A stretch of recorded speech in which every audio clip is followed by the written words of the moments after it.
prayer is capacity, but perhaps not in the way we have often imagined. When we speak of capacity, we usually think of receiving more from God, more blessings, more favor, more wisdom, more power. But the longer I look at Jesus, the more I wonder if we have been looking at capacity from the wrong end, because Jesus did not pray like someone trying to get something from God. He prayed like someone making room for God. Think about it. Jesus was wisdom embodied, yet he prayed. Jesus was power clothed in flesh, yet he prayed. Jesus knew what was in the hearts of men, yet he prayed.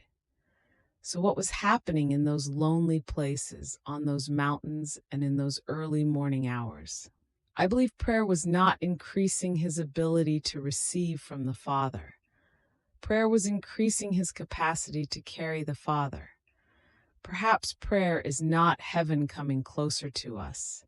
Perhaps prayer is earth becoming spacious enough for heaven. The Son can do nothing by himself. What a statement.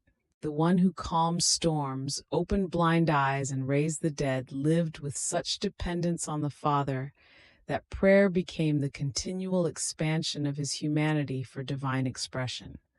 Prayer was where heaven found room in us. And then there is Gethsemane, the place where we discover what capacity truly means. There was no crowd, no miracles, no applause, only a cup filled with suffering, a cup filled with sacrifice, a cup filled with the will of God. And Jesus prayed, "Not my will, but yours be done." In that moment, capacity was not the ability to hold blessings. It was the ability to hold surrender. Because anybody can carry a crown. Few can carry a cross. Anybody can rejoice when God's will is easy. Few can embrace it when it costs everything. The greatest prayer meeting in history was not about receiving power. It was about yielding completely. Maybe true capacity is not measured by what God puts into our hands. Maybe it is measured by what God can entrust to our hearts. And perhaps that is why prayer changes us. Not because God is reluctant, but because we are often too small for what he wants to pour through us. Prayer stretches the soul. Prayer widens the heart. Prayer deepens the vessel. Prayer teaches fragile people how to carry eternal things. And there is something even deeper. Prayer does not merely enlarge our capacity for God's power. It enlarges our capacity for God's heart. The crowd saw problems. Jesus saw sheep without a shepherd. The crowd saw interruptions. Jesus saw souls. The difference was not information.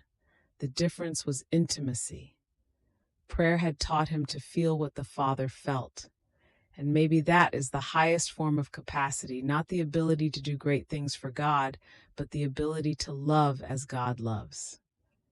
Then I hear John the Baptist whispering across the centuries, "He must increase, but I must decrease." What a strange equation. In the kingdom, capacity grows through emptying. We become larger by becoming smaller. We become stronger by surrendering. We become fuller by yielding. The world says, make more room for yourself. Prayer says, make more room for God. And perhaps that is the great secret. Prayer is not ultimately about getting God into our plans.